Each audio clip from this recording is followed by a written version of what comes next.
Lep dober večer ali pa dober dan, kakorkoli na meji večera. Zaradi večjega obdobja smo preselili in tudi zanimanja seveda smo preselili tale dogodek v dvorano Prve slovenske vlade. Mislim, da ste s tem zadovoljni. Na odru so se mi pridružili avtorji knjige oziroma avtorji prispevkov za knjigo, ki jo bomo danes predstavili.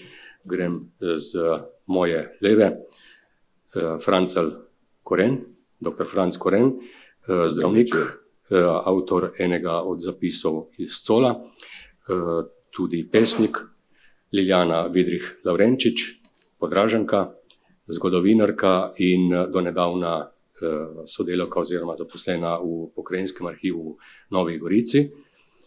Potem je Valter Likar, to je pa podraški zet, štabni vodnik po poklicu v Slovenski vojski in tudi avtor trase pohoda Nanos Triglav. Dobrodošli vsi, hvala, da ste tukaj in seveda dobrodošli Drago Sedmak, zgodovinar in avtor osrednjega prispevka oziroma zapisa v tej knjigi, tudi nekoč zaposlen v Goriškem muzeju. Z njim se že dolgo poznamo, tudi smo že sodelovali in pravzaprav je na osnovi njegovega zapisa, ki ga je pripravil kot okvir za umestitev knjige Ajdovski lokarji med Prvo svetovno vojno, smo začeli razmišljati intenzivno o tem, da bi pripravili pa večjo knjigo, ki bi govorila o območju Gornje Vipavske doline med Prvo svetovno vojno. Pozdravljam še Borisa Blaška, oblikovalca knjige, avtorja naslovnice, tudi pobudnik je bil naslovnice, bomo stavek rekli kasneje še v tej naslovnici, in pripravil tudi tipično stran v knjigi. Potem Ivana Slamič, lektorica, Marija Bajc, ki je tudi lektorirala in pregledovala besedilo. No, pogrešam Zdenko Žigon, ki je sourednica te knjige. Zdenka, pozdravljena. Od tiskarja ne vidim nikogar, ki bi bil prisoten. So, Trio Koradin in pa Lea Sedmak, ki je pravzaprav pripravila za tisk v celoti knjigo in smo kar dosti časa jo spravljali v red. Pozdrav seveda tudi predstavnicam razvojne agencije, regijske razvojne agencije ROT iz Ajdovščine, ki je dala in pravzaprav ponudila idejo in ponudila tudi finančni okvir in možnost za pripravo, za izdajo te knjige. Tako da to je bilo, več stvari se je zelo dobro poklopilo. Tu ste še predstavniki društev različni, ki se ukvarjajo s Prvo svetovno vojno, zgodovinari, raziskovalci, avtori člankov, knjig, razstav, lastniki zbirk in tako naprej.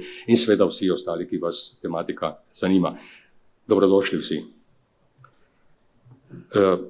Manj kot 30 kilometrov tu je potekala ena največjih front v zgodovini človeštva. Statistike so grozljive, več ali manj smo tako ali drugače se seznanili vsi, tudi zdaj ob stoletnicah, pravzaprav se je trajala več let. Naš gornji del z Ajdovščino in Vipavo in območjem Ajdovske in Vipavske občine pa je bil neposredno zaledje te fronte. Tako da morda smo čutili nekoliko manj zanimanja ali pa manj publiciranja tudi o tem območju. No in tu je tudi eden od teh razlogov, da smo se odločili za izdajo te knjige. In konec koncev, sama obletnica je tudi na Vipavskem sprožila številna vprašanja. Mlade generacije so se spraševali pravzaprav, a pa je kakšen od naših tudi bil v prvi svetovni vojni. Kaj pa tista slika tega moža v uniformi? Kdo je bil? Je to bil moj stari oče ali kdo? A je to bil kakšen stric? Pa kak ostanek, ko se je spravljalo na deponijo na Dolgo poljano z kakšnih starih omar, se je tudi dobilo. Tako da vse to je povzročalo, postavljalo en kup nekih vprašanj, za katera se mi zdi, da bo vsaj do neke mere pomagala odgovoriti tudi ta knjiga. Kot rečeno, priložnost za monografijo je nastala skozi v okviru sodelovanja Lavričeve knjižnice z Razvojno agencijo ROD v okviru projekta sodelovanja lokalnih akcijskih skupin Pot miru, dediščina prve svetovne vojne. Pobude ROD-a smo se razveselili, jasno, da smo se, knjiga je tu. Za knjigo smo se dogovorili, da bo obravnavala po dva predela oziroma dve naselji, okrog katerih se osredotoča območje ajdovske in vipavske občine. Kot rečeno, smo izhajali iz podatkov in tega okvira, ki ga je že postavil Drago za knjigo o lokarjih. In potem seveda smo se začeli dogovarjati oziroma iskati še druge avtorje. Liljana je rekla da. Potem se je pridružil Walter Likar, ki je predlagal tudi atraktivno zgodbo o letalcih. Franca je pregovorila sestra Marija Bajc. No, ne smem pozabiti, kar nekaj fotografij nam je predlagal oziroma prinesel tudi Mitja Benčina z Cola. Mislim, da ga danes ni tu. Knjigo smo naslovili Bog dal konec te grde vojne. In podnaslovili obdobje prve svetovne vojne v Zgornji Vipavski dolini. Odkot naslov? O njem smo se pogovarjali pravzaprav dlje časa, oziroma kaj bi dali. Ne? Mislim, da je potem Zdenka predlagala čisto prav ta naslov. Zanj smo se odločili, to je citat iz pisma Antona Lokarja, sinu Danilu Lokarju, poznejšemu pisatelju in ajdovskemu zdravniku, na Dunaj, datira z 28. decembrom leta 2015. Na strani leto 18, na strani 88-89. Zdelo se nam je, da ta naslov odraža skrb, negotovost, strah, nemoč slehernika nad strašljivo silo, ki se je zgrnila nad ljudi in posegla v družine in v družbeno tkivo tudi. In takšna je tudi ta naslovnica. Ko si jo boste ob priliki ogledali malo bolj natančno, mislim, da boste videli tudi med posnetki, je to fotografija, ki prikazuje košnjo med skladonicami granat. Zadaj je punčka, deklica, ki joka. Tole fotografijo smo simbolično poimenovali Smrt kosi. Nastala je, mislim, da leto pred eksplozijo, strahovito eksplozijo v Ajdovščini, ki je odnesla res ogromen del mesta in povzročila veliko škodo.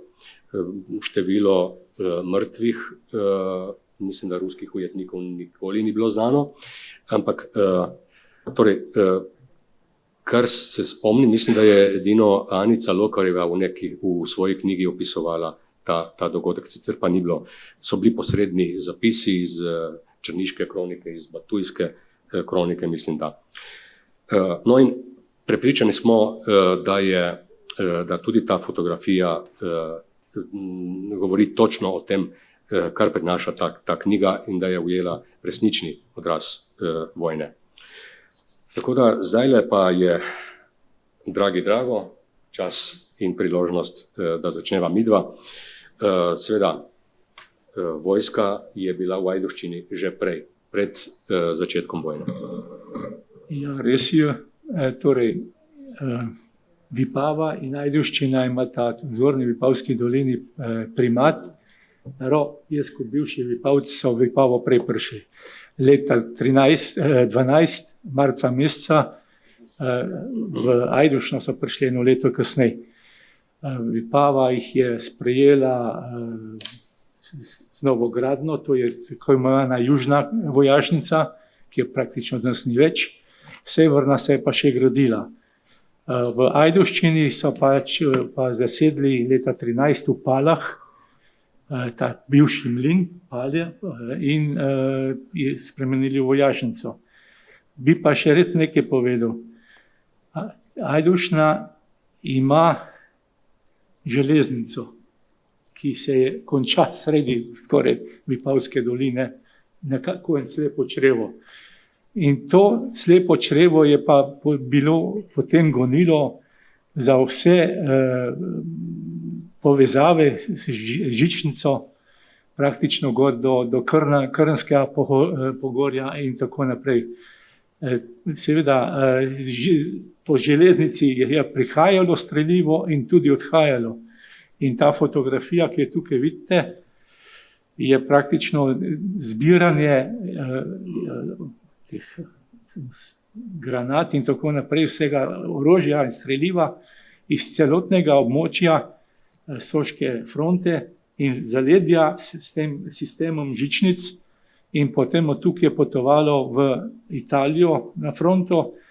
Je pa bilo to le, nekje sem prebral, praktično vse, eno samo skladišče skoraj do ceste, zlasti ob železnici. To je tudi slika, ki mi je Boris pred kratkim poslal, krasno kaže, kje je vse to bilo, potem, ko je to že razneslo, ko je bilo uničeno. In veste, Ajdovščina je imela velik krompir, če rečem po domače, kajti v vsem teh silnih eksplozijah so, prosti, s koncem začenjam, žalostno je, ampak kar bom rekel, 3 smo imeli mrtve. Od Svetozarja Križaja brata in potem moža in ženo, ki imam težave. V glavnem ki sta bila mrtva. To je bilo vse, kar je bilo. Ranjen je bil župan Kovač in še mrzkršen. Seveda pa glavno je bilo pa v Putrhi, so pa praktično bili uničeni. Drago, predlagam, da kar zdaj, ko si že začel, da kar dokončava tole orjaško eksplozijo. Morda o razlogih, zakaj se je sploh znano, zaradi česa je to prišlo, pa vse te posledice fantastične. Prvo je vse nekako bilo zajeto z molkom. Pač vojna je bila, časopisi praktično... Cenzure, ne? Ja, cenzura in te vojaške novice praktično skoraj ne bilo, razen ene, ko govori, smo še živi in dokaj zdravi. To je vse. Potem je Stipe Štekar v leta 28 ali 29 v časopisu malo opisal ta dogodek, in to je vse. So pa recimo črniški dekan, ki je iz Šturi doma, Novak, potem batujski župnik, so o tem pisali. In deloma je tudi zapisnik, je tudi nekaj malega tudi v tem žandarmerijskem dnevniku, ki ga je Stipe Štekar ohranil in ga imamo v muzeju, ki to opisuje z dneva v dan, kako je to bilo. In je tudi tam je nekako, zvemo, da so ocene, da je umrlo tudi 30 do 40 Rusov. To je edini pismen tak vir. Zdaj se pojavlja še gor Cingelca na Čavnu. Jaz niti ne vem, ki je, čisto pošteno povem, vendar nikjer nisem zasledil. Evo, tukaj pa to le, cenzura, ne veš, ampak kaj tazga bi se zabeležilo brez skrbi. Morda bi bilo, če kdo bo iskal, iti v tele zapisnike žandarmerije, žandarmerijskih enot, ampak nad Solo mislim, da je bila že ukinjena pred koncem vojne. Kaj več pa tudi župnik, recimo, koliko je spadal v Šturja, ki je kmet, koliko je spadal pod Ajdovščino, pod Šturje, nič ni zabeležil. To se pravi, tako da je, in še nekaj bom rekel, veste, med Rusi in Ukrajinci v Sloveniji je trajana velika polemika. A kdo so bili ti ruski vojni ujetniki, vojni ujetniki iz ruskega imperija, kakšne narodnosti? Ali so bili Rusi, ali so bili Ukrajinci. Tako da je treba včasih malo biti previden, smo imeli pa tudi tukaj Srbe in tudi Romune in celo Italijane deloma, ki so bili tukaj. Nekaj to je bila masa teh vojnih ujetnikov, človek, ki začne premišljati, kaj se zgradilo z njimi, kje so jih imeli, enostavno, kje so bivali. Ne? No, premakneva se k naslednjemu. Praviš, kje so ti ljudje dobili zatočišče, streho nad glavo, hrano, kako so se prehranjevali? Tu so bili še begunci Zahoda, potem so bili, kasneje bomo slišali, morda celo iz Poljske in tako naprej. Ampak vsi ti ljudje so potrebovali res neko oskrbo. Kje je ta narod bil? Bom skušal tako povedati. Leta 2014 imamo vojno na vzhodu z Rusiji, Srbiji in tako naprej, tudi na zahodu. Celo tukaj iz planine pri Ajdovšni je eden topničar, mislim, da je bil v sestavu teh enot, ali v Vipavskih ali Šturskih, vemo, da je padel pri Verdenu. Pisal se pa je. No, Janko Majerhofer, župnik, ki je koroški Slovenec, ki je doživel živčni zlom na fronti, ker je bil kazensko premeščen, niti ni bil kurat, je bil navaden vojak in potem ga je ljubljanski Tačkov Jeglič rešil, tako da ga je dal tukaj na planino. In tudi on nekaj tukaj v planini in stanju v časopisih piše. Ne? Tako da je... Mogoče kje prebrati oziroma obstaja nek skupen podatek o tem, koliko krat se je recimo povečalo prebivalstvo Ajdovščine ali pa Vipave? Zdaj smo pa leto 10. To je, Ajdovščina je imela 910 ljudi, Štur je pa 476, če se ne motim s temi številkami. To je zabeleženo na platnicah oznanilne knjige Šturske, ki mi je župnik Marko Kos posodil, da sem si izpisal in prepisal. Mrzkejšen podatek je tam noter, ker brez teh zapiskov bi bil mrzel. Enostavno ne veš, kje bi to dobil. In se zahvaljujem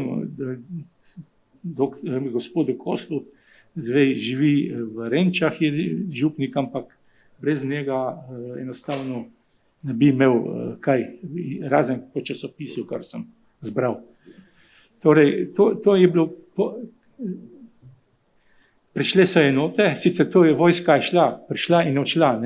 Begunci imamo poleg Poljakov, oziroma iz poljskega ozemlja, ki so bili bolj v krajskem delu Slovenije, ali pa tle primorske, na Goriškem niti ni bilo toliko, so nekako do začetka vojne z Italijo maja 15, nekako zaradi ugodne situacije na ruskem bojišču, so se umaknili. So pa ogromno pomagali in zbirali finančno, denarno za tele ljudi.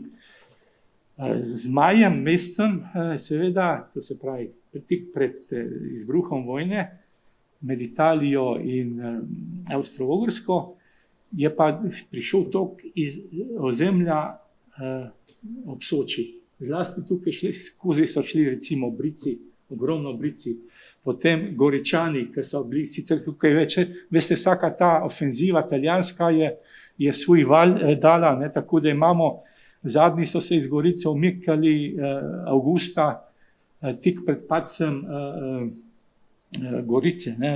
In tu so bili tudi begunci, ki so iz Brd živeli v Gorici in tako naprej. Tu je bil en tak tirendaj živina, tu sem že enkrat pravil, cirka 4000 žiglav ali 400-500 koni, krave in vse druge živali, prešiči, vsi vozovi, kmečki, tu je šlo vse skozi Ajdovščino. In seveda tu so tele ljudi transportirali čim prej strano tukaj, kajti rabili so prostor. In seveda bil je problem, železnica je bila praktično zaprta, kajti tale ajdovska pa vipavska železnica je bila vojne namene, v glavnem so jih tako, da so jih vozili iz Ajdušne preko Vipave gor Štanjel, ne, in Štanjela so potem jih vozili na taborišča v notranje. So se pa ustavljali tudi tukaj pri Znancih, kjer je kdo upal biti. Recimo v Šturjah imamo županstvo in župnika iz Sokana. Potem bili so tudi iz Šempasa župnik tukaj in še morda. Potem imamo, seveda, Ajdušna je postala ene vrste upravni del Goriške, ne. Glavarstvo, okrajno glavarstvo je bilo tukaj v uradi, deželno glavarstvo s svojim glavarjem, Fajdutijem, so šli pa na Dunaj.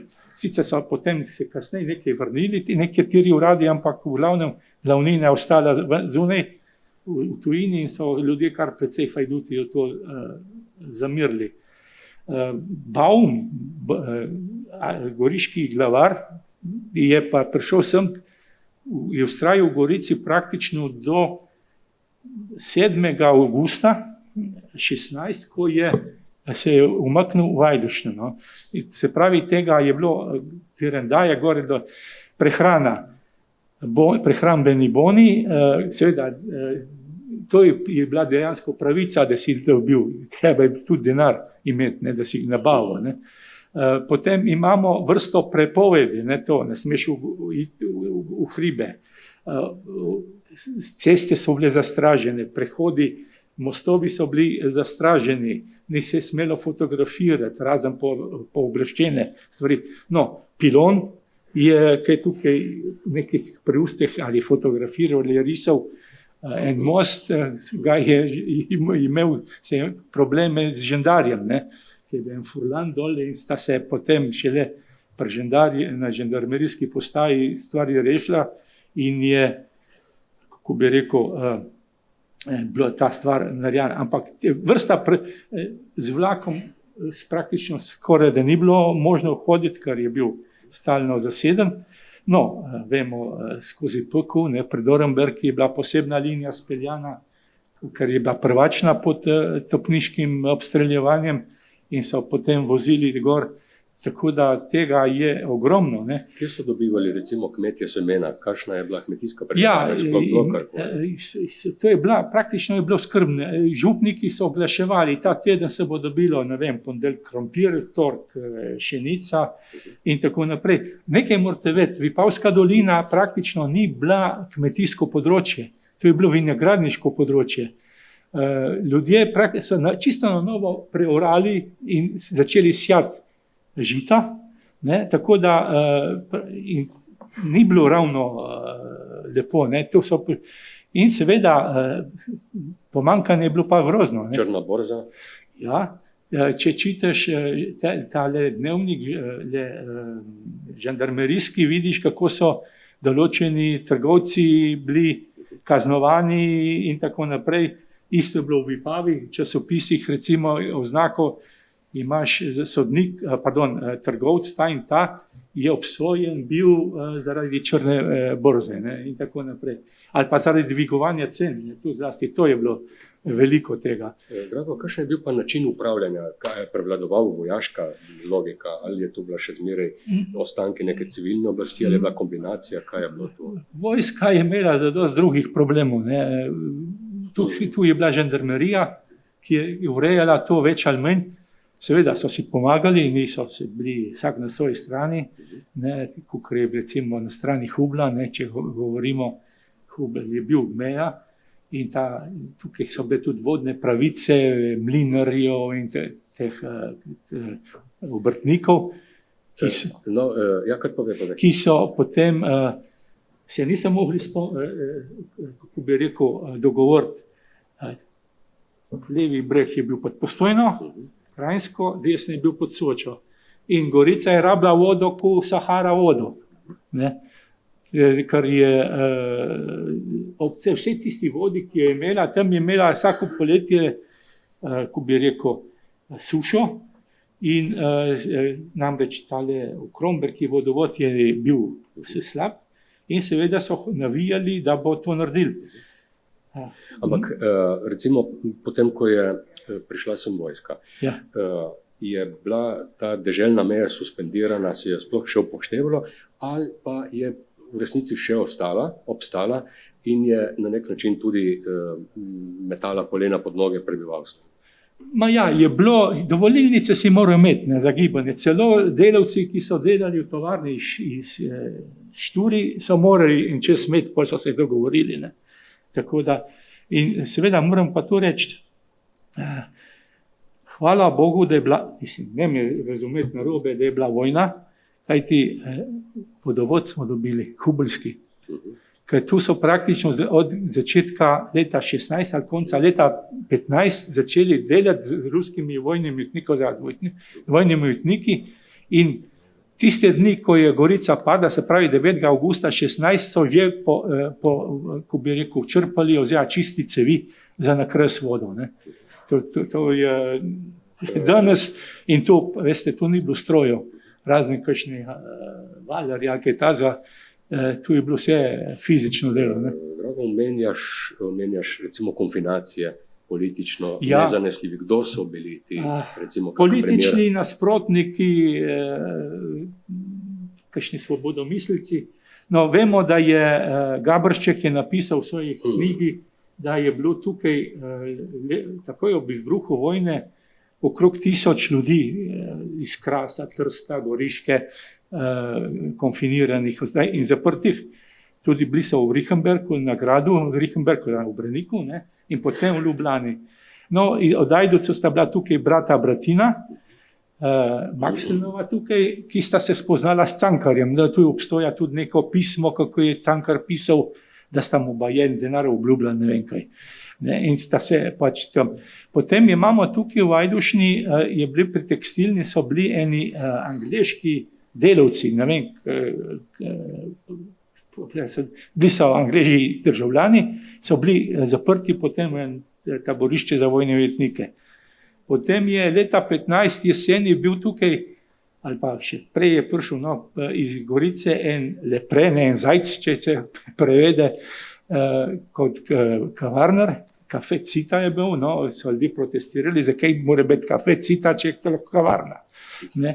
In tega so potem Avstrijci aretirali, ker so ga sumili, da je italijanski vohun. Ve, kaj z njim bilo, težko rečem. Ne.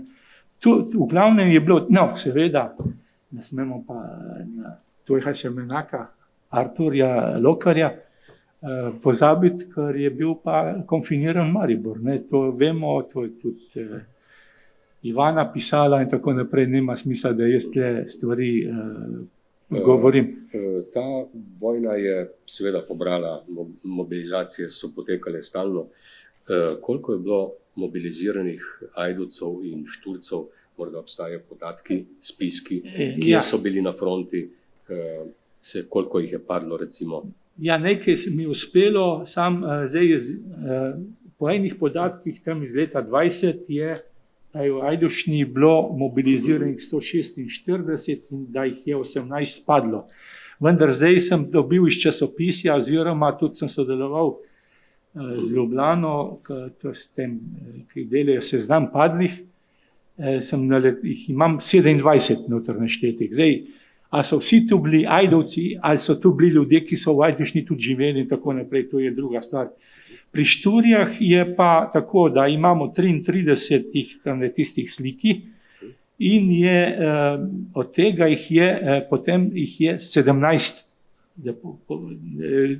naštetih med mrtvimi. Sem pa ugotovil, da kako malo vemo. Ne. Recimo oče od Prosena, Brivca, je padel na Krasu, tudi vemo točno, v kjerem grobu in pokopališču. Jaz sem nekaj brskal, zdaj sem rabil ene podatke. A veste, da je gospod Prosen bil interniran v 30 letih? Živkar, jaz nisem vedel tega. In potem sem slučajno sina, ki je tudi stalno, sva skupaj igrala rokomet, videl, sem rekel, ti, kaj bi tu vače pri Tigravcah? Ja, je rekel. Lejte, Tu nam manjka. Zdaj smo prvo vojno končali, eno B je lahko puščamo v zgodovino, ne?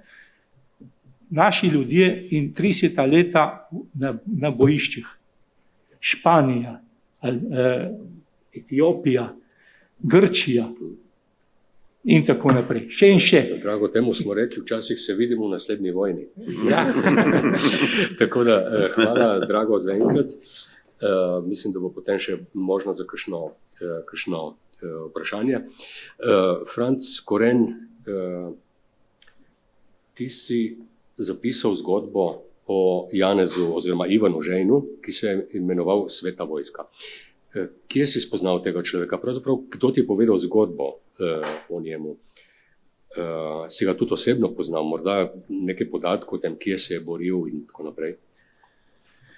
No, pravzaprav osvetlimo ozadje. Ta človek pravzaprav je stara žlahta moja.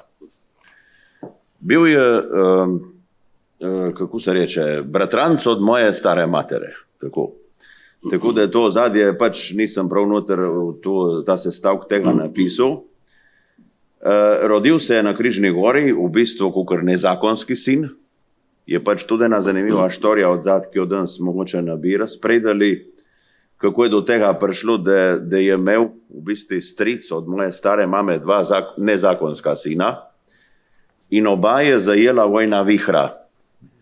Ta Janez je bil rojen 1896 leta, no in takoj 14 leta mobilizacija, oba sta bila mobilizirana z bratom Valentinom. Valentin je bil sanitec, mu je bilo nekako mogoče, saj boji so mu bili prehranjeni, je pa pač tudi dosti težkih zgodb videl, so tudi ranjenci umirali in tako.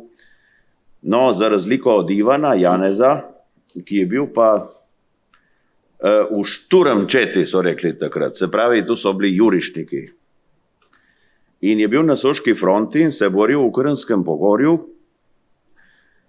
In kar precej časa je šlo nekako srečno naprej, je pa pol oktobra 17. leta v enem takem izpadu, ker so jih tam opili z rumom najprej in tako, bil tudi ranjen.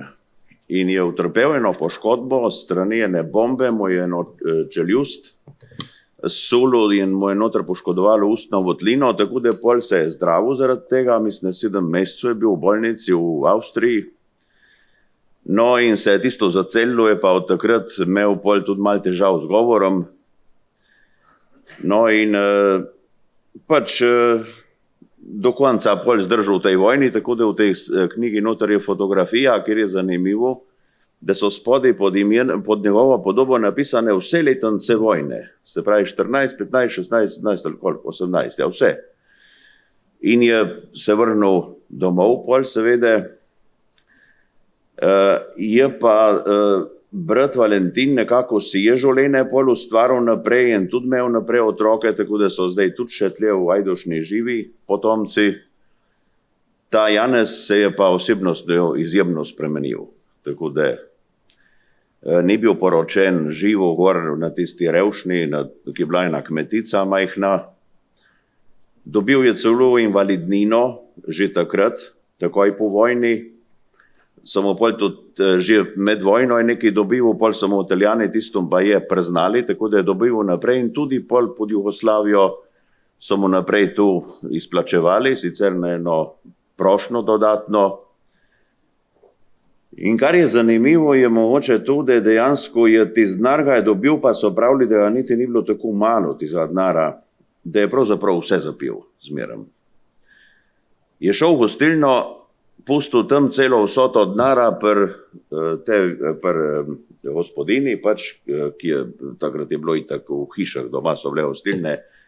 In dokler je bil kakšen sodk, je tisto pil in pil in pil, kakšno meneštrico mu je dala tam gospodina doma, ki je imela gostilno, in kar je zmanjkalo, je šel domov, je pol živo na konci z enim nečakom, se pravi od tega drugega brata je bil sin, in sta pol imela eno kravco in prašička, malo sta tisto obdelovala, nive, in težko se prebijala v tistih dneh, ker pač je bila revšna, no, tako. Ja, ekonomisti ne bi odobravali tega načina porabe najbrž, ne, denarja. Ja, to so. Janez Žejn, praviš, je bil reden gost v gostilni in večkrat je zapel neko pesem. Gre, mislim, da za neko staro avstrijsko vojaško propagandno pesem. Sveta vojska je začela za cesarja Avstrijo. Tako. Tot njegovo ime. No, to je bilo zanimivo, da bolj mi smo tega človeka vsi poznali pod imenom Sveta vojska, smo rekli. Ne bil več Janez Žejn, Sveta vojska. Res Sveta vojska, je prišel Sveta vojska, je v gostilni Sveta vojska, razlaga svojo pesem Sveta vojska. To je bilo Sveta vojska, je bil ta človek. No in to je bila neka propagandna pesem, ki se jo je naučil med vojno, tam, ki je bil v bojih. Jaz sem sicer to pesem iskal vse posod, dobim nje, tega verza nikjer, je pa to po izročilu tako bilo. Sveta vojska je začela za cesarja Avstrijo in pol, pač ali je bilo že prej kaj in pol, ne vem, jaz nisem imel prilike slišati tega.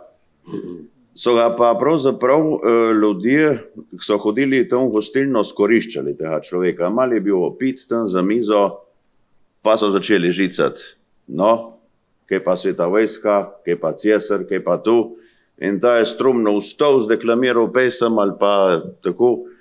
Pa so se mu smejali, mu dali za mal pijače in tako in je šlo naprej življenje. No in pravzaprav smo se mi tudi temu smejali doma. Tu so povedali ko neko zanimivost naši domači. Sem pa polje začel počasi vrtati vase, ma sem rekel, kaj to je, mal tudi bolj po tej svoji plati. Rekel zdravniški, medicinski in jaz mislim, da je ta človek imel, zdaj se dosti govori posttraumatski stresni sindrom. To je ena taka entiteta v medicini, ki se ljudem dogaja pri kakšnih hudih dogodkih oziroma po takih dogodkih. In je zanimivo, da dejansko noben človek pravzaprav na to motno ni imun, če doživi nek hud stres. Je? In to so taki ljudje, ki so bili priče nekim pobojem, nekim vojskovanjem, kakšnim katastrofam, kakorkoli. In jaz mislim, da je tega človeka mučila ta stvar. Sam takrat se o tem ni govorilo, to se govori zdaj mogoče tam sredine prejšnjega stoletja oziroma tisočletja, lahko rečemo zdaj.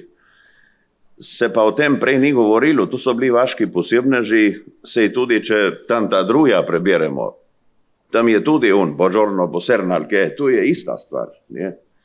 Sam se tu ni na ta znanstveni način razlagalo in gotovo je on trpel zaradi tega in tudi tista pijača, ki je šla po grlu, jaz mislim, da mu je te spomine nekako blažila, ki so se mu vračali. Ker dajte računati, to je bilo ogromnega boja. Jurišni bataljon, po nekom čudež je sploh toliko let živo in preživo to. Tam, kar je šlo, bajoneti, mož na moža, tu ni bilo milosti, tu jih je padlo ogromnih. In jaz mislim, da ga je tu zasledovalo tega človeka celo življenje. Ne samo njega, ne? Ogromno, celo generacijo. Celo generacijo, za mnoge niti vemo nje, so pa bili posebneži med nami. Ne? Recimo se tudi gor po Coli je hodil, se tu je pa tudi Lucijan Trošt napisal eno knjigo, je bil en Joško Mažar, so mu rekli. Ne? To je bil po moje tudi en tak patron, ki je vandral okoli, popravljal marele, lonce, od hiše do hiše, posebnež, nikoli govoril od svoje zgodovine, rad kaj spil. Tu so pač stavali te ljudje, ki jih je vojska tako strahovito zaznamovala. No? A misliš, da bi bilo za Janeza Žejna boljše, če bi imel recimo družino, da bi po vsakdanjih skrbeh mal pozabil na to? Mogoče ja, mogoče ne. Jaz najbrž dejano, če mene kakšen vpraša, ja, se je tudi ogromnih teh ljudi, ki so bili v takih ubojih ali pa tudi pol druga svetovna vojna, taboriščih in to, so normalno živeli naprej, so si ustvarili družine. Jaz mislim, da če bi z nekim namenom, z neko podporo v svojem življenju dobil, da bi živel z enim ciljem, da bi se mogoče drugače te stvari odvijale, ni pa nujno. Ker te stvari se dogajajo še zmeraj tudi v današnjem času, recimo. Sej tu ameriška vojska, ki so bili na teh raznih, ne vem, od Vietnama do Zalivske vojne, to so zgodbe, o katerih se pravzaprav tako v javnosti malo manj govori, če pa gremo malo pogledati na internet, bomo dobili težke zgodbe od zadnje. Tu se dogaja še zmeraj. Hvala, Franc. Janez Žen je travme, želje, najbrž tudi kakšne grehe nesel s sabo, ne? Jih je nosil skozi življenje sam. Po drugi strani so pa po vipavskih vaseh postajale ženske in otroci sami. Ne? Tega je bilo kar nekaj, revščina, trpljenje, strah, a se vrnijo ali bo buhaj, kje bo ostal mož, oče, brat in tako naprej. O tem predvsem govori zapis Liljane Vidrih, Lavrenčič. Liljana, ti si črpala te podatke iz več virov, pa kar izvoli. Ja, glavna sta bila v bistvu 2 vira in potem pa pač še določena pričevanja. No. Kot na prvem mestu, ki je najbolj bogat bil, mislim, sem bila včasih tudi prav presenečena, je župnijska kronika, ki v bistvu ni župnijska kronika, tudi župnik, takratni Koler, je zapisal spomenica župnije Podraga, ker on je to pisal že po končani vojni oziroma v letih, preden je on Podrago zapustil. In je pa zanimiva prav za to vojno obdobje, sem se pač bolj poglobila, je dokumentiral vse, kar je zapisal z župnijskimi spisi. Tako da je res viren prikaz tega, kar se je takrat v vasi dogajalo. Kot glavno je seveda vodil, ker takrat so pač župniki bili tudi matični uradi, ne? Je vodil natančne popise upoklicanih, po datumih. On je pač, k njemu so prihajali ti pozivi o mobilizacijah, ne? In on je pisal po datumih, kdaj so kateri odhajali in potem je tudi pripisal, kam so šli. Tako da so ti viri, v bistvu ta vir nam da možnost, da tudi saj za glavnino, ne za vse, lahko vemo, kam, na katero fronto so jih poslali. Obenem je pa tudi zapisal potem, a se je kdo vrnil, a se ni vrnil, a je bil zajet. Pisal je tudi vse dopuste, vojaške dopuste, ko so ti vojaki prihajali domov. Največkrat ni bil to en tak čisto gol oddih, ampak zato, ker so dali domači prošnjo, da se vrnijo, kadar so bila ta večja kmečka dela, ne? Ker to takrat ta praksa je bila. Zdaj, tisti, ki so bili prav zelo daleč, sej so prišli, ampak to je bilo poredkoma. Tisti, ki so bili na bližjih frontah, tisti so se potem lahko tudi več vrnili. Že to, če si predstavljamo, da je nekdo iz Galicije prišel za 14 dni, 10 dni, več itak niso dobili na dopust, že ta pot ni bila tako kratka in enostavna. Drugi vir mi je pa tudi kronika, ki pa ima naslov Podraška kronika, ki je pisala domačinka Lojska Cenčič, Vidrih rojena, ne?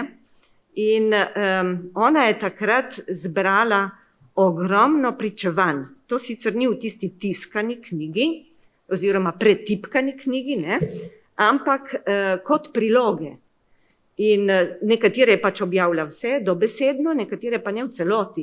In zdaj, če si ogledamo te njene zapise, dobimo tudi vsaj par pričevanj tudi iz tega časa, Prve svetovne vojne, čeprav je pač ta kronika imela poudarek na Drugi svetovni vojni. Ampak ona je začela od začetka in kar je bilo znano, je združila v tej kroniki. In potem je še domači vir. In potem je tudi tisti domači vir. Jaz sem sicer že pred leti malo iskala, spraševala, kdo ima kakšne fotografije doma, a so se ohranile mogoče kakšne beležke, kdo kaj s fronte domov prinesel. Mene je pri tem vezala ena reč, ne? Naš staroče, moj staroče, smo živeli skupaj, ne? Jaz sem imela komaj 6 let, ko je umrl, ne? Ampak par stvari mi je od njega ostalo res v enem takem, prav kot film imam pred sabo. Ko sta skupaj s sosedom, ki je bil tudi Vidrih, ampak pač nismo bili v sorodu, ne? Kako sta sedela ona dva tam na tistih čokih pred hišo, na drvih in razpravljala o tem, kaj se je dogajalo v času, se pravi fronte, predvsem pa o ujetništvu, tisto obdobje, ki je bilo tudi dolgo. Ne? In doma smo imeli eno odejo volneno, surove volne in zmeraj se je pravilo, ja, to je pa oče s sabo prinesel. Ne? In šele čez čas pa sem med družinskim arhivom, med ostalimi dokumenti osebnimi mojega očeta pa njegovega očeta, sprav tega Franca Vidriha, tudi dobila majčkeno, ki je bila tako skrita, majčkeno beležnico. Si prinesla s sabo? Ja, sem jo prinesla s sabo, tako je izgledala, tako da je šla v žep očitno od uniforme. In tukaj on sicer v glavnem pisal, očitno je bil kakšen desetar, jaz ne vem, se ne razumem na te čine, no. On je zapisoval to enoto njegovo po imenih, ampak res Slovenca ni med njimi, tam so bolj češki priimki, bi rekla pa tako, ne vem, poljski, ne vem točno, kateri. No, vmes pa je zabeležil tudi o teh svojih z datumom, ne? Tako da nekako lahko sestavimo njegovo zgodbo od leta 15 pa do leta 18 še, naprej pa ni več. Ne? Tako, čeprav vem, da se je potem vračal kasneje domov. No. Kako gre zgodba? Kako gre zgodba? Tako je. On je bil upoklican leta 15, ne, sem najprej, moram malo še pogledati, da ne bom kakšnih datumov malo zabeležna, na fronto je prišel, se pravi 1. februarja 15 je bil poklican. Potem avgusta, 23. avgusta je napisal hudi boj v Besarabiji, se pravi je prišel na fronto, smo začeli Ruse tolčiti, je napisal tako po domače. Ne? In na fronti, prav bi se rekli v teh prvih bojnih vrstah, očitno, ker je v teh seznamih pisal tudi, da so dobili plinske maske. So bili zadolženi tudi za plinske maske, se pravi, so pričakovali tudi plinske napade. In je bil potem do začetka septembra 16, se pravi eno dobro leto. Tam je bil pa potem zajet. In najprej so ga kot vojnega ujetnika, ne vem točno kam, nekam pod Ural, tako je pač tudi napisal, delal v rudniku, v glavnem ves čas je delal v rudniku, potem so ga preselili v Perm pod Uralom in do februarja 18 je delal ves čas v rudnikih. Potem pa je prišel v taborišče, on je samo napisal v lager, v knjižici pač nisem dobila podatka kateri, sem ga pa potem v časopisju zasledila med spravi ujetniki in pripadniki prvega jugoslovanskega polka Matija Gubca. Ne?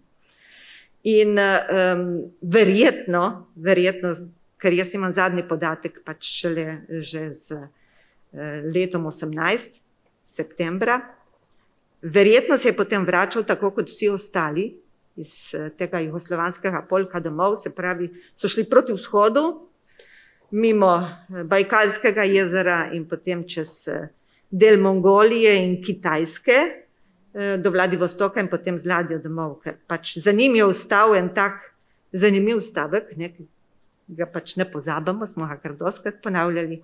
Vedite, rumena rasa nas bo zmagala, tako da očitno jih je res srečal. Tako in da jih je bilo zelo dosti.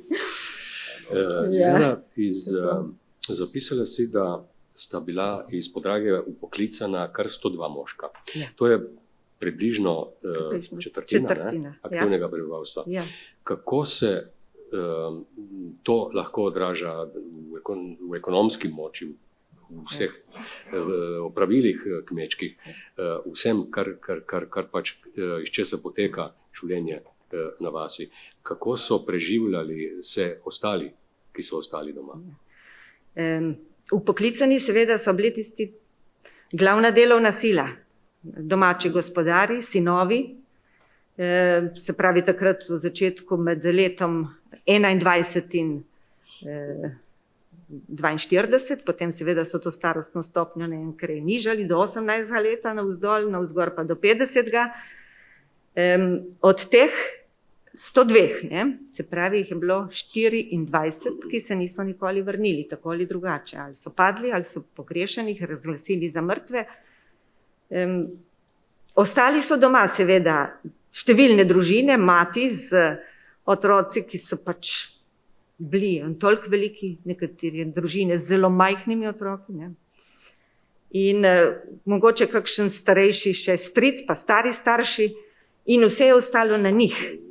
Zdaj, kako obdelovati polja, pripraviti si tudi drva, no, vse zadnje, so bile tukaj zime, ne, pa so bile to bolj težka dela. Na razpolago sicer so po dokumentih, ne, bili tudi recimo prisotni vojaki, ampak tukaj v naši vasi, kolikor sem jaz zasledila, so to vojaštvo je hitro je prišlo, pa hitro odšlo. Edino, kar je bilo pač dol na letališču, tisti so bili stalno prisotni, ampak tisti niso prišli pomagati na polje. Ne. In se pravi, glavno breme je bilo na materah oziroma na ženah in na otrocih. So pa dobili, se pravi, upravičeni so bili do apravizacije, ki je tudi že drago omenil, ampak bila je v bistvu zelo borna, tako tudi po spominu, ki ga je Lojzka Cencič to pričevanje zapisala, tega Franca Lozeja, ki je bil še takrat otrok. Mislim, mu je to ostalo res v enem takem trpkem spominu, kako so tolkli lakoto na veliko. No, in še od vsega tistega, kar so oni predelali, so morali dati v obvezno oddajo in v prvi vrsti najprej so morali, ko je bil pridelek, za vsako reč pustiti še seme, poskrbeti, da je ostalo seme za naslednje leto. To je bila prva. Potem pa tisto, kar bo za njih.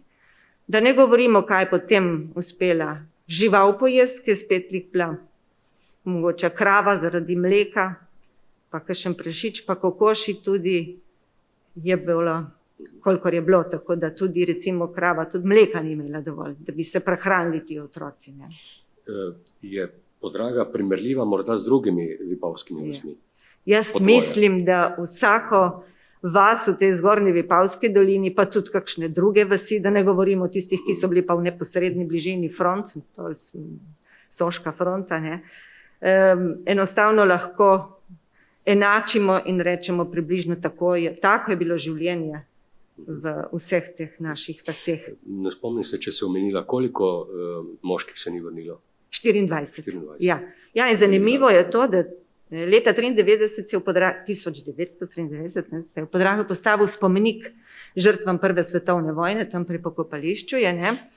In takrat je Franc Pestel, ki je bil živa kronika podraška, mi je žal, da nisem jaz takrat še bila tako pri pameti, pa šla k njemu, da bi stvari vse zapisala, določene so, no. Ampak on je takrat zapisal po spominu vseh 24 teh pogrešanih, padlih in se spomnim, da je takratni župnik Otmar, Črnilogar, njegov rokopis je sfotokopiral in vsaka hiša je dobila ta izvod. Ne, tako. Čeprav gor na spomeniku pač piše samo žrtvam Prve svetovne vojne, ni nič poimensko. Ne. Ampak spomin se pa le ohranja. Ja, spomin pa se ohranja. Ja. Zdaj, če prav vem, sem videl nekje v tvojem zapisu tudi, da se v Podragi spomnijo tudi pilotov, ki so bili tam nastanjeni, vendar pa niso imeli vaščani, niso bili priljubljeni zaradi svojega vedenja. Zdaj pa prehajamo v zrak, ne? Torej s tematiko se selimo na področje vojnega letalstva. Walter, odločitev, da se stacionira letalske enote na gornji konc doline, verjetno je bila logična najbrž, predpostavljam. Ja, hvala. Seveda je bila logična, normalno, ker po celotni Soški fronti, od morja pa gor do Visokogorja, je bilo pač zelo težko dobiti zaledje, ker je precej v samem celotnem zahodnem in severnem delu je gorat teren in hribovit z malo ravninskimi znižinami in tako naprej. Edina možnost, ki se je ki se je porajala, je bilo za za poveljstvo cesarsko kraljevega letalstva na Dunaju, da je padla potem odločitev, da se to zgodi, dodelijo to možnost v Vipavski dolini in na Krasu. Tako so potem tudi letališča so se odprla na kraškem delu, Sežana, Divača in pa Zgornji Vipavski dolini. No, Zgornji Vipavski dolini, letališča so bila bi rekel, vse odi same soške linije, ne? Se pravi letališče na Ajševici, pa Ajdovščina, Vipava, Podnanos in Podrava. Koliko pa bilo vseh letališč tam gor na tistem območju, ko ga ti obdeluješ? No, na vseh letališč, če gledamo letališča in letališke steze. Ne? Letališč je bilo, če vključim še Ajdovščino kot Zgornjo Vipavsko dolino, jih je bilo, se pravi, je bilo letališč, se pravi stotni je bilo tam 6, se mi zdi, in pa 5, se pravi 5 letališč oziroma Ajdušna, Lok, Marija Av, Vipava, Podraga, ki so koristile kot skupno letališče. Tam so bile dve vzletno pristajalni stezi, od tega je bila ena kot v rezervi, v slučaju, se pravi, za odmetavanje bomb in pa zasilne pristanke in tako naprej. In pa v Podragi ter v Podnanosu.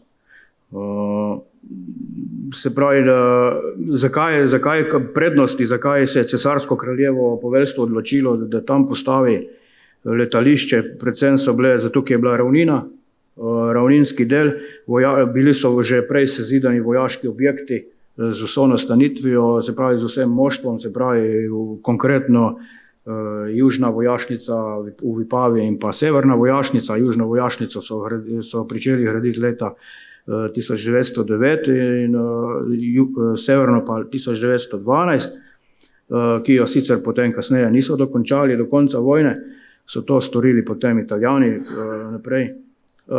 Seveda, ni bilo samo nastanitev za moštvo, kot se pravi, kot za pehoto in za ostale rodove, ampak tam je bila tudi logistika celotna, bile so vojaške bolnišnice, se pravi vse, kar so potrebovali za potem tudi letalci in pa vsi ostali. In pa kar je najbolj pomembno je, da je bilo to zaledje teh letalskih enot in pa nasploh celotnega moštva s celotno logistiko, da je bilo primerno oddaljeno da ni bilo predaleč od same fronte, ampak zelo primerno in dosti varno od same frontne črte.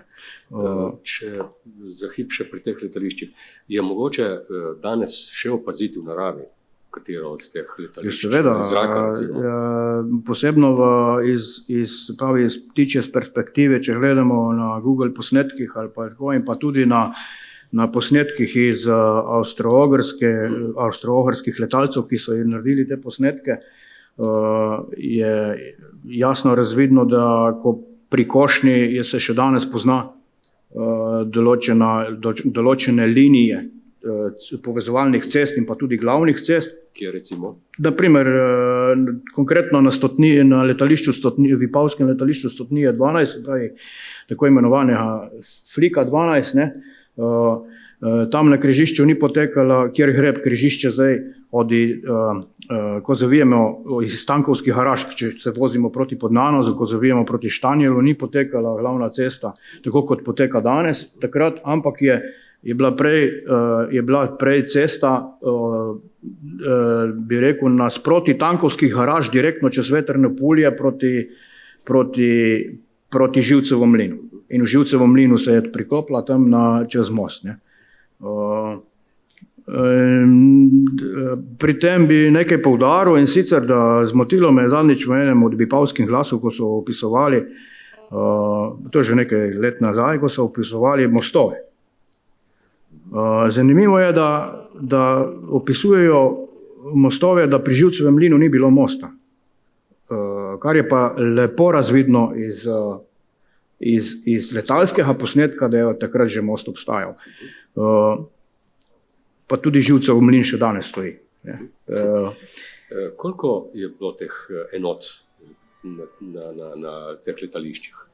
Enot na teh letališčih je bilo več, in sicer se pravi 12. letalska stotnija v Vipavi, vsaka stotnija štela tam približno od 100 do 150 mož,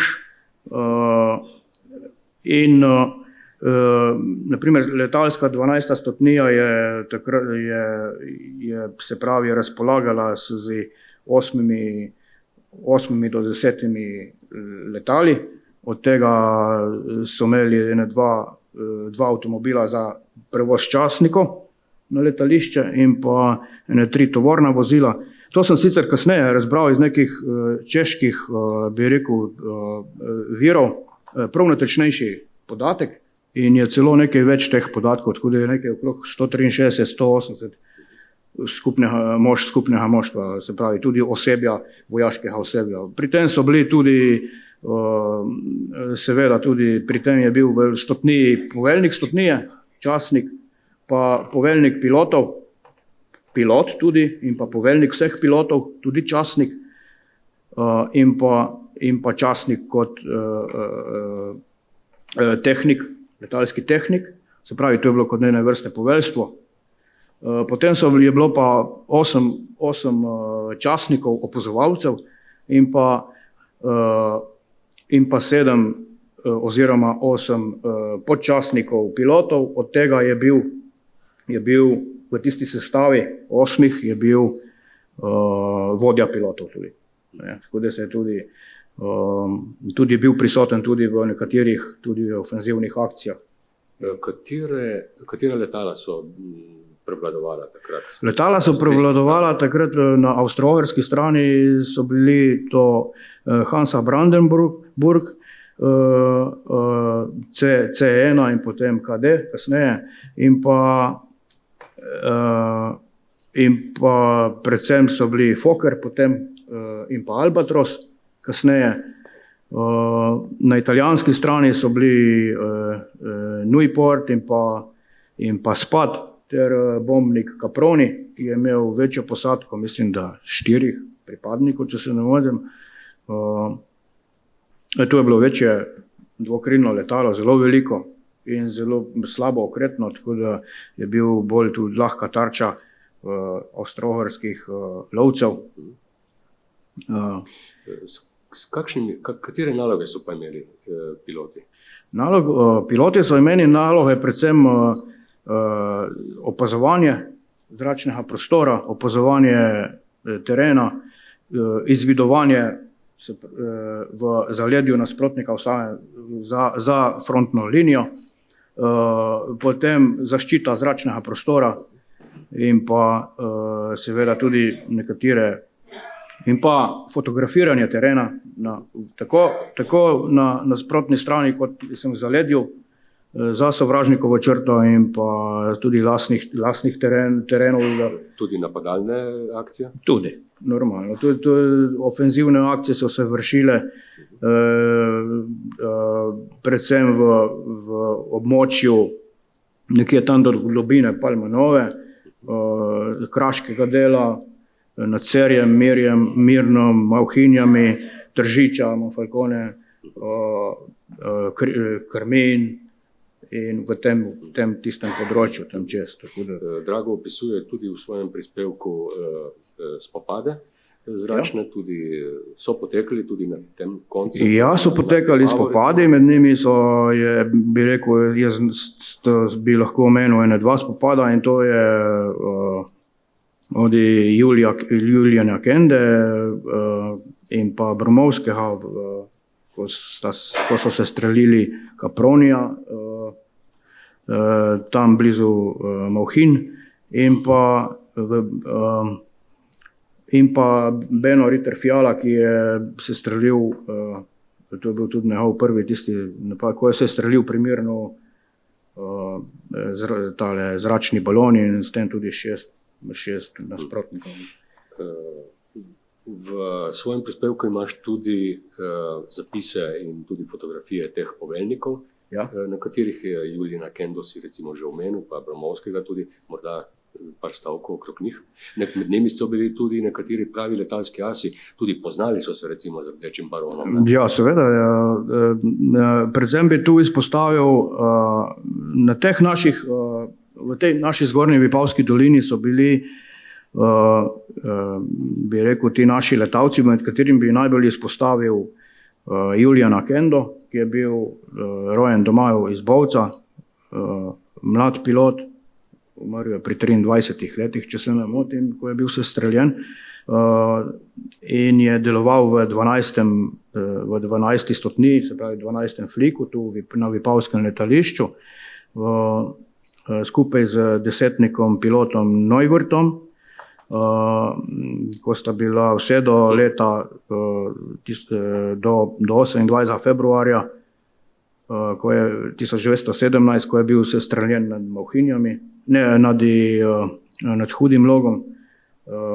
Se pravi, tam je prišel spopad se z italijanskim letalcem, ki se mu je nekako izmuznil že v južnem delu Mirna in potem preletel preko Cerja in nad Cerjem je bil zadet in potem je tam pri Hudem Logu, pri Opatjem selu je žal strmoglavil. In tu je bil tudi Julijan Kenda, ni bil edini Slovenec, ki je bil v teh avstro-ugrskih enotah, letalskih enotah kot pilot, ampak je v zgornji Vipavski dolini, ja, ampak na Krasu v 41. stotniji, kateri je kasneje poveljeval Gudvin Bromovski, stotnik, sta bila še Karel Benko in pa znani Venčeslav Vrtovec.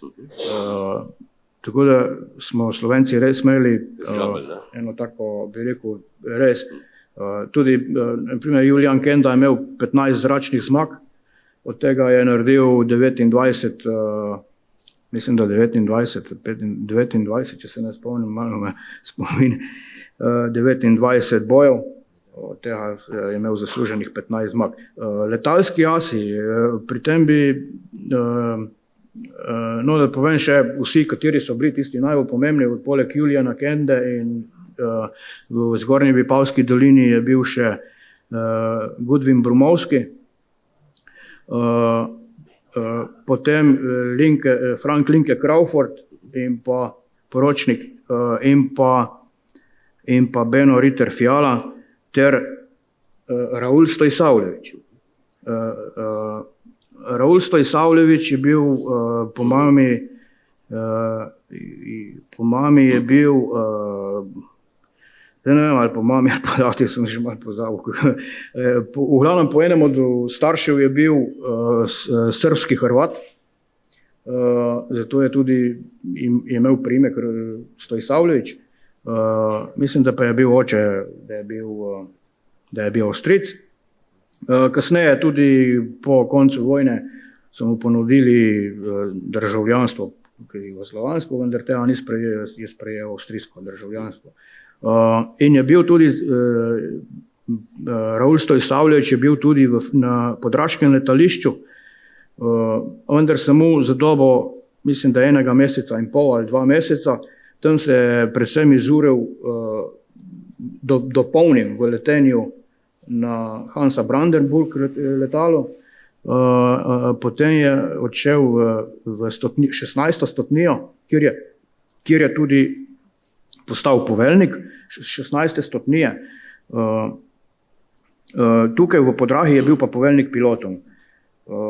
Ni bil poveljnik Podraškega letališča, je bil v tistem času, prav v tistem obdobju je bilo več poveljnikov, ampak prav v tistem času med 15. in 17. je bil Karel Sabedič. Potem je predvsem bi tukaj izpostavil asa, kot je Gudvin Bromovski. Gudvin Bromovski se je rodil na Poljskem v Vodicah in nekako je bil po rodu je bil Poljak, tako kot Linke Crawford, ki se je rodil v Krakovu, tudi na Poljskem. Večinoma teh pilotov, ne povem, da so bili Poljaki, Čehi, razen Beno Ritter Fiala, ki je bil Avstrijc, dobesedno, in o njem kasneje, ampak zakaj izpostaviti Brumovskega? Brumovski je imel največ teh zmah, mislim, da čez 35 zmah in 8 nepotrjenih. Kako postaneš as pilot, se pravi, da si as, postaneš po 5 zračnih potrjenih dvobojih. Zanimivo pa je to, da tudi Brumovski, ki je bil na 12. letalski stotniji nastanjen, je bil takrat poveljnik pilotov in namestnik poveljnika Arpata Gruberja, ki je bil takrat Hauptmann stotnik, poveljnik 12. stotnije v tistem činu. Sicer je to vse opisano po vseh datumih, te vire sem res natančno dobil preko čeških virov, kjer točno opisuje od datuma do datuma, kdaj je, kje je bil, na kakšni stotniji. In pa seveda od mojih kolegov, ki sedijo tukaj zraven. Tako da ne mi zameri, če sem mu kakšno rekel narobe. No, Brumovski je pa tudi ne samo, da je bil as po teh zametih toliko zmahah, ampak osebno je imel to priložnost, da je spoznal takratnega največjega asa v letalske prve svetovne vojne, in tu je rdečega barona Richthoffena, ali kako je že, ki je bil znan po tistem rdečem avionu Trokrilcu, z mrtvaško glavo, in spoznala sta se, bil je takrat kot na nekem obisku pri njemu, in ko se je vrnil nazaj, je takrat že odšel iz Vipavskega letališča, se pravi 12. stotnije, je bil upoklican v 41.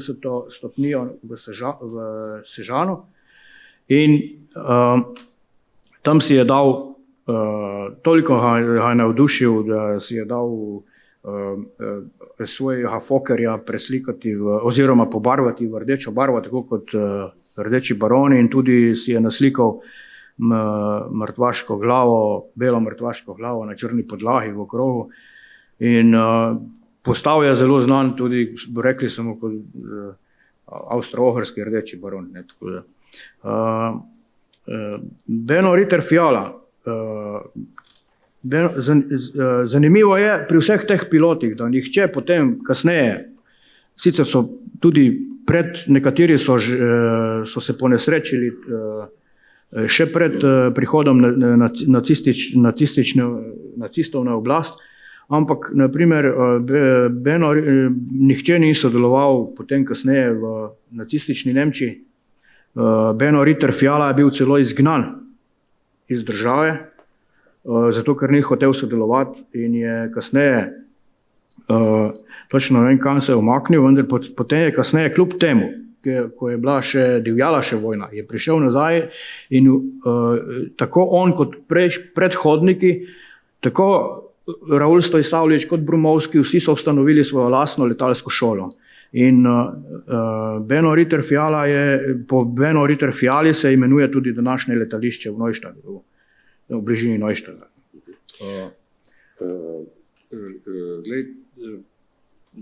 Pri pripravu oziroma objavljene so tudi fotografije. Ja. Torej, vojaški piloti in osebje so bili nekaj nastanjeni. Ne? Ja. Potem slišali smo, da so bili recimo tudi v Podragi in tako naprej v sami Vipavi. Veliko pozornosti si namenil dvem fotografijam, ki sta objavljeni.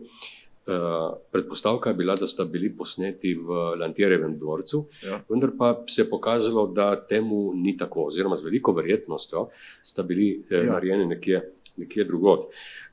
To seveda, temu se reče znanje izvidniško, ne, in opazovanje, dar opazovanja. Ja, po vojaški stroki sem še zmeraj malčki izvidnika. No. Zdaj to je, mogoče imam res eno tako dobro lastnost, da zelo dobim hitro dobro orientacijo za prostor, ampak dobro, tu ni zdaj toliko predmete, ampak glede na vsega tega, kar me je navdušilo v tej vojni teh naših letalcev in pa naših krajev, sem se posvetil predvsem prostoru, kjer so bili, in slikam. Namreč te slike avstro-ogrskih letalcev so tako izrazito ostre in pa tako dobro posnete, da kasneje tudi italijanska vojska ni imela tako lepih posnetkov. Lahko danes približate fotografijo, ki je slikana na zelo daleč, tako na zemlji kot iz zraka. Te slike so bile menda na vodni osnovi, vodni tisk, ampak to je nekaj neverjetnega. Niti Konica Minolta, ne BASF, tudi kasneje, v naših časih še, ko smo imeli na trak, niso bile tako čiste slike, kot so jih imeli avstro-ogrski tehniki. Tako, malo sem že šel, verjetno. Govorila sva o tem, kje so recimo preživljali prosti čas. Ja, ta prosti čas so preživljali letalci so preživljali predvsem, oziroma tudi, kje so bili nastanjeni, si mislil. Nastanjeni so bili, na letališčih je bilo osebje nastanjeno v šotorskih objektih, in pa drugače so pa bili častniki in podčastniki so bili bi rekel, v Vipavi, nekateri so bili v hotelu Adria, potem v Vili Ani. Vila Ana je bilo gostišče in restauracija, in tam so imeli tudi, v ozadju so imeli tudi lep bazen, kopališče, vaško, se pravi mestno kopališče, ki so ga potem kasneje zasuli. Danes, če se peljete mimo pred Golobom, preko prijeste do krožišča, če pogledate na levo stran med tiste dve bajte prej, boste videli tudi, še danes stoji par tistih zidanih objektov, kjer so bile slačilnice. Danes je tam vrt čez v ozadju. Tako da imeli so se dobro. Sem pa videl tri slike letalcev v objektu, v katerega se smatra, da so v Lantierjevem dvorcu. Vendar, bolj ko sem gledal te slike, bolj se mi je dozdevalo, da motila sem, marsikaj me je motilo, se bi rekel tudi okna, postavitev okna, globina oken, višina oken in tako naprej, vrat in tako dalje. In pa sem, tako tudi mojega kolega, sem mu rekel, veš, da ne vem, če bi mogoče tu bilo res tam, zaradi tega, ker tam je bilo okrevališče v Lantierjevem dvorcu. Pa sem vprašal tudi Kebeta, in je rekel, nekaj je bilo, ampak ni bilo tudi prav tu. Pa tako da je tu malčko stajalo v eni taki uni, in bolj sem raziskoval na koncu. Jaz sem hodil dosti tudi v gostilno Hrvatinu, in na koncu sem tudi Hrvatinu tu pokazal in rekel, kot da bi bili zdaj tam.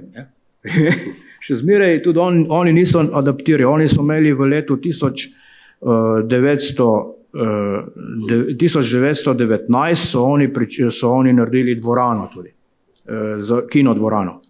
Imeli so kinodvorano, imeli so v ozadju balinišče, imeli so karambol mizo, se pravi kot biljard mizo, in tista miza še danes stoji tam. In na slikah so točno enaki tisti podboji, in vse, in celotna razporeditev in okna so isto tako globoka, kot so tudi na sliki. Ne. Tako da nekako sem dal kolegom, sem jih vprašal, bi pogledali tu, ali je tu možno, in nekako sem dobil v navednicah zagotovilo, veš, da imaš verjetno prav, da je mogoče tudi tu. Ne. Ampak tu so zdaj, še zmeraj ni to 100% nekaj, da je to res potrjeno. Tudi ne mislim zaradi tega, jaz nekaj za, kako bi rekel, za nekaj drugače, ampak obstaja možnost, da obstaja verjetno eno taka, da verjetno, da je malo razlike. Veste, tudi če pogledam vse te slike, oziroma tudi, ko sem razbiral potem slike iz nacionalne biblioteke, poleg tistih, ki sem jih seveda pridobil od kolegov, še ostale slike. Večinoma slik avtor navaja avstrijski, ne? Večinoma slik je, naprimer, slika, prikaz in piše in Vipachtal, ne? Se pravi v Vipavski dolini. Nikjer pa slika točno, večino slik ne navaja točne lokacije. Zato je potrebno dobro oko res in iti in pri vsem tem so mi tudi, to pa seveda tudi zaslužna ta ostrina slik. In pri vsem tem sem tudi, še najbolj sem se pa poglobil v slike na letališčih, odkje točno je Kenda slikan, z kakšne lokacije, pod kakšnim kotom. Točno poznam vse tiste hribe, gor v zadju. Zanimivo je, da se pravi, tisti kako bi rekel, melišča, ki so v zadju v teh unih. Potem ti trni, se pravi bodike, ki rastejo v takratnem času, niso dosti večje od današnjega časa, v današnjem času. So malo večji grmovje, ampak točno tako so postavljene, ampak malo večji grmovje. Ni kakor drevo, ko zraste v 100 letih iz 2 metrov, zraste na 40 metrov. Ne, tiste bodike so čist, ne, in ko gledam sliko, sliko iz prve vojne, točno vidim sliko tudi v današnjem času. Točno vem, kje je. In to je en tak... No in konec koncev nekaj teh slik dodaja tudi tale knjiga, ki smo jo zdaj predstavili. Kot rečeno, je nastala kot projekt v omejeni nakladi. Pripravo knjige sta podprli tudi občini Ajdovščina in Vipava. Dobili jo bodo vse slovenske knjižnice, NUK, ROD, obe naši občini, izobraževalne ustanove na Gornjem Vipavskem, vsa severnoprimorska raziskovalna središča, muzejske, arhivske ustanove, morda združenja in podobno, obe univerzi primorski, torej v Gorici in na Primorskem. Za začetek je pa knjiga še na razpolago v knjižnici v Ajdovščini, Vipavi, na potujoči knjižnici v Podnanosu in seveda tudi v Dobravljah. Računam, da bodo kmalu še v drugih. Tako da, žal, knjige danes ne bodo na razpolago za nakup. Bomo pa pripravili ponatis knjige v celoti, morda tudi delno oziroma separatno za Vipavski in Ajdovski konec, to je še odvisno od dogovorov. Tako da, ko si boste ali sposodili knjigo, ali jo boste kje dobili, ali jo boste imeli naslednjič priložnost kupiti, ko boste dobili kako napako, skoraj gotovo bo katera, nam boste zagotovo povedali, da ste jo našli. Zdajle smo pa za morebitna vprašanja na razpolago še, če je katero. Izvolite.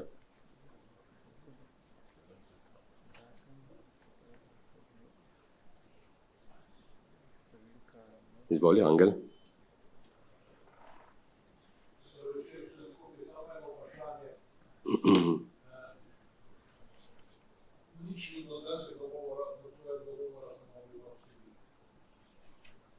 Polno smo v prvi svetovni vojni, pa malo odsud.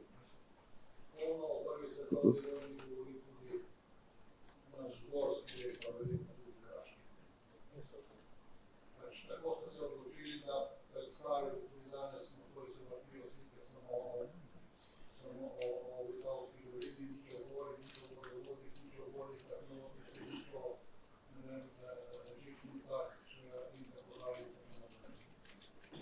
mislite, da na koncu je ta delček, ki ste ga predstavili, to zadevje Soške fronte, je bilo tudi na zgornji strani doline, pa na spodnji strani. Pa je bilo verjetno, da bi predstavili tudi ta del, ki je gotovo še kako zanimiv, ne? Tudi z tega stališča raziskovanja, ker obstaja tudi verjetno ogromno materijala, tudi o gradnji vodovodov, o gradnji žičnic, o gradnji cest, o gradnji nekoga, zdaj je bilo omenjeno danes tista Cigelca v Gor pod Žavnom, kjer naj bi šli Rusi noter. Jaz sem napred meji, oziroma tam proti Trnovskem grozu so se ohranile take imena, ne? Ruske barake. Cigelca oziroma tam, ker so šli Rusi noter, ker jih je zasulo. Še danes stari ljudje vedo, pa mladi tudi vemo, kje se reče pri vojaku na cesti med mejo in Rokovem, kjer se je slišal veliko obobnenje iz Soške fronte, naredil samo Roke, je mislil vedel, kam gre. Tako da tega materijala verjetno tudi z tega, da ste sami strokovnjaki z tega področja gorskega. Tako jaz sem Borjan, da je gospod Srbak rekel, da sem zlokavca, da sem zlokavca na začasnem Vem na začasnem bivanju, to razumem. Vi ste edini, ne? Sej, morda bi jaz v začetku, potem bo Drago nekaj še dodal. Verjetno bi moral v samem začetku malo bolj natančno določiti, kako smo se odločili oziroma odkot smo pridobivali materijale. Osnova je bila Ajdovščina in Šturje. To je bila že večja ta zgodba, ki je bilo potrebno oblikovati. Dogovor je bil, da se predstavi po dva kraja oziroma dve območji iz vsake od občin. Cov smo rekli, ok, Cov je bil dobro obdelan že, pred kratkim je šla zadnja knjiga Lucijana Trošta. Išle so različne pripovedi tudi v covskih teh drugih publikacijah in zato smo rekli, nima smisla objavljati tiste stvari, ki so že znane, ne? Zato smo zaprosili Franca Korena za to zgodbo. To je pa, da se razumem, se ne opravičujem, odločitev je bila taka. V spodnji konc občine je že bil, tam sta bili Tenečaniška kronika, recimo, ne? Že znane, Batujska. Ja. Tako da tega je že bilo nekaj objavljenega, nekaj publikacij, ki jih je možno dobiti. V vipavskem koncu zagotovo bi bila sama Vipava morda tudi zanimiva z tega stališča, ampak tega je bilo kljub vsemu zelo dosti v vipavskih glasih že v 30 letih objavljeno. Ne? Tako da odločitev je bila taka, da gremo potem kot letalstvo, gremo tam gor v ta trikotnik, Vipava, Podraga in to. In seveda zgodba, ki se je ponujala sama po sebi, to je vipavske vasi v tistem času. Sama gora je pa seveda teh zgodb tudi precej že objavljenih. Ne trdim seveda, da so v celoti obdelane, materijala je seveda ogromno in tle je neka nova oziroma je posebna priložnost, to je posebno območje tudi, ki bi ga bilo vredno potem obdelati posebej, morda ob kateri drugi priložnosti. To je bil, bi rekel, ta domet te knjige. Ne vem, Mangel, če si zadovoljen z utemeljitvijo, ampak Drago, si ti še želel še kaj? Ja, je rekel, da bo prvo. Ja, popolnoma se strinjam tudi z Angelom. Hvala lepa za vprašanje. V vojski sem prej bil izvidnik, ne? Zdaj sem pa logist. pred penzijo. Tako da logistika je zelo širok pojem. In jaz, glede, kot je rekel tudi Artur, pač odločili za knjigo se nekako vodstvo odločilo, da se predstavi predvsem ta zgornji del Vipavske doline. Je pa res Predmeja tudi spada noter v zgornji del Vipavske doline. Je še kakšna, in o tem jaz, ko sem šel gledati vso logistiko, ne, se pravi po slikah, tako na Evropijani in pa na drugih virih nacionalne avstrijske knjižnice, to je najbolj mi je pa, takrat so bile, zdaj je drugače, zdaj je precej zaščitena zadeva, takrat je bilo malo bolj prosto in je bilo zadeva predstavljena po mapah. Se pravi vse, od Soške fronte, od Zaledja, celo do Cihanov je bila mapa, ne? Se pravi takih oseb. Vse, se pravi popolnoma vse, kar je zajela vojna po vseh področjih, se pravi od bojev na bojišču, samega bojišča, letalstva in tako naprej. In največ slik in največ tega ima ravno logistika, logistični del, se pravi kot samo zaledje fronte. To zaledje fronte pa normalno ni samo zgornji del Vipavske doline, ampak je tudi Bovška kotlina, pa vse Trnovski gost v celoti, Lokve in tako naprej, Čepovanski del, Bogatin in pa se pravi tam v ozadju Bohinjske gore. To je bilo vse zaledje, tam so tudi žičnice, vse speljane tako od Ajdovščine, kot vemo, od vseke hordo preko Čepovana, pa preko Bogatinskega sedla in dol na Trento. In ogromno je slik in tudi tako da jaz imam že pripravljeno, naprimer imam mape, Miren, potem vse Vrtovin, Črniče, vse od zaledja, od bolnic, vse in od Trnovskega gozda in posebno od Predmeje. In tudi slika je, lepa slika od ruskih barak, ki obstajajo, ena slika sama je, in pa od ruskih ujetnikov, kako delajo, pripravljajo drva in pa oglje v bližini teh ruskih barak in tudi v okolici Čavna, v Pohorju in tudi na Cingelci. Cingelca, za tisti, ki ne veste, je za Modrasovcem. In tam je tudi brezno, veliko, in kot izvidnik sem precej preživel tam. Tam je res bilo tisto brezno in še danes obstaja. Takrat je bilo zagrajeno, jaz upam, da je še. Modrasovci je kako bi rekel, za Čavnom, se pravi za kočo od Čavna, tam, kjer je bila raketna baza od jugoslovanske vojske.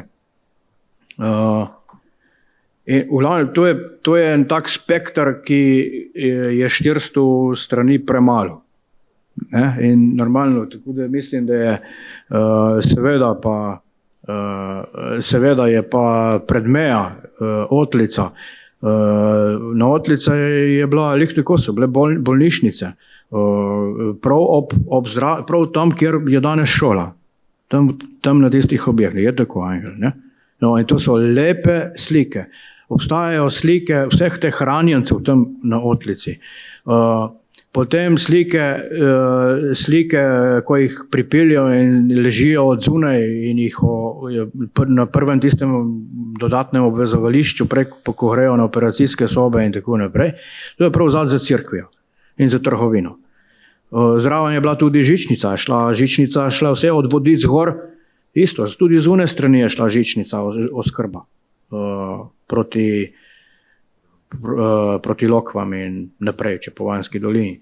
Da ne omenjam potem drvarstva in oglarstva in slik, kako spuščajo iz Čavenskega Pohorja proti Predmeji, prav tam zad, kjer je žaga in pa žičnica, kjer je še danes tisti objekt, še danes je v tisti obliki na dolu in prav v zadju, kjer je danes tista novejša pot, tam dol imam tudi ene par slik, kako so z vrha naredili take, iz debel so naredili korita in po tistih koritih so gor Ščavnske poti, so pošiljali v dolino ruski vojni ujetniki in pa avstro-ogrska vojska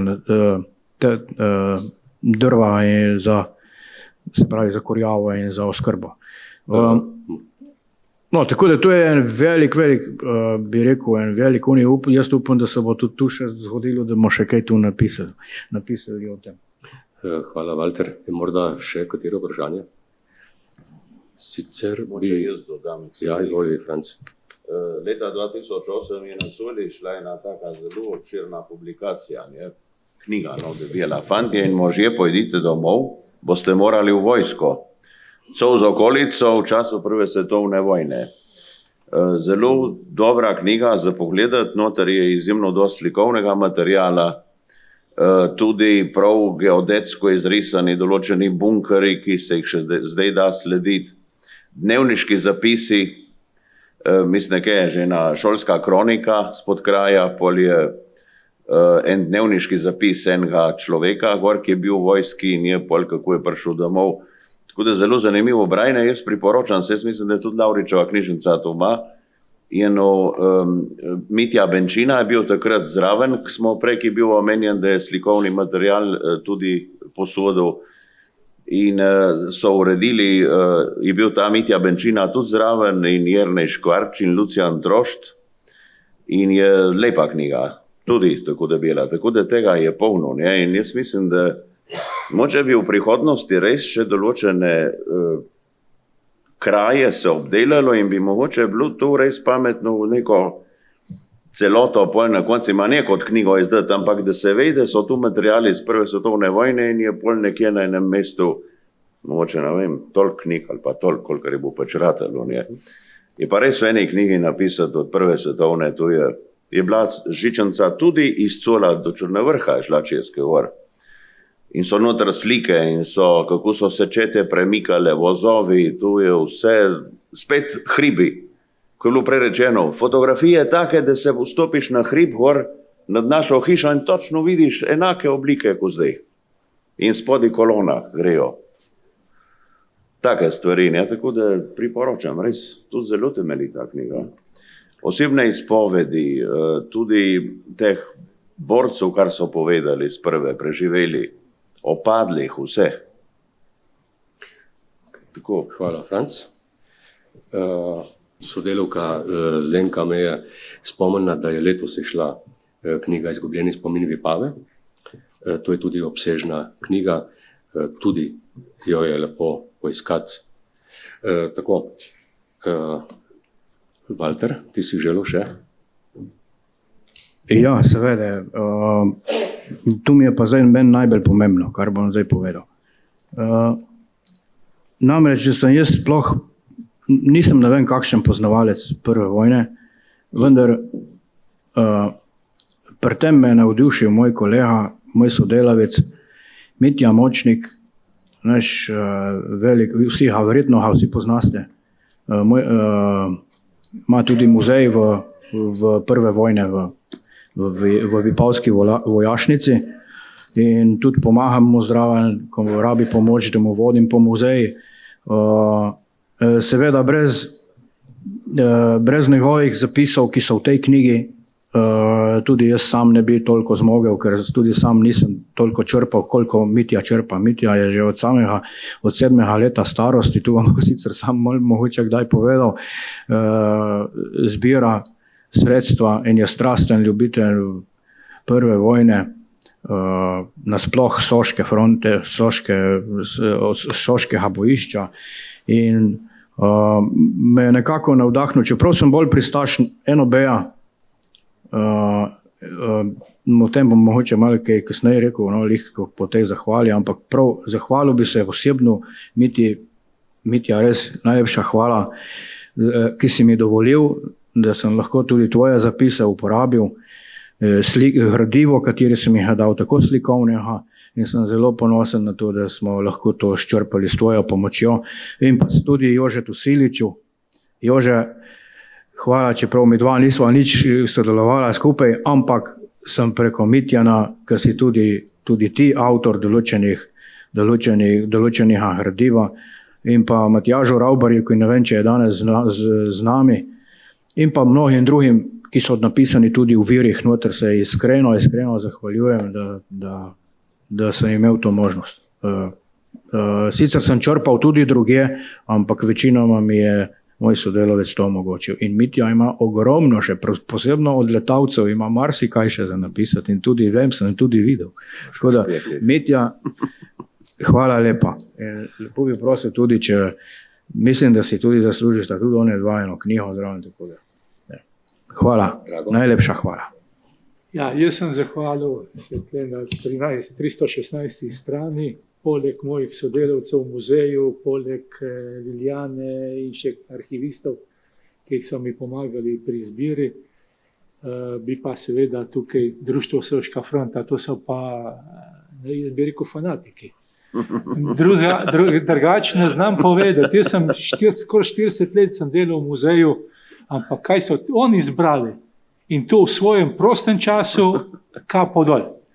Fantje, tako naprej, država me mora reči. In seveda še nekomu se moram, čeprav sem ga jaz predlagal za Boris, prvi priliki te častim.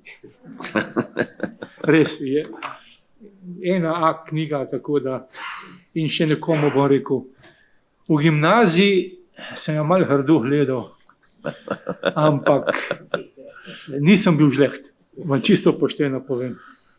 Hvala za spodbudo. Čisto materinsko je bilo, ti povem, da ker če ni bilo tvoje spodbude, jaz najbrž ne bi tega naredil. Hvala. To je bilo namenjeno Ivani Slamik. Ja.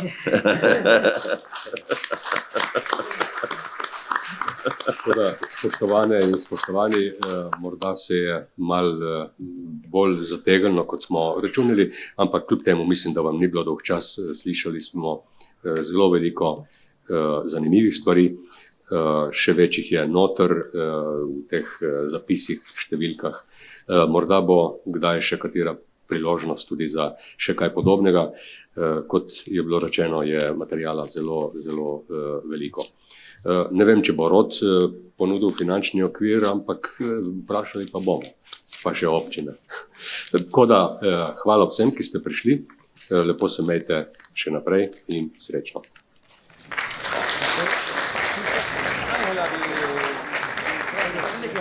Hvala.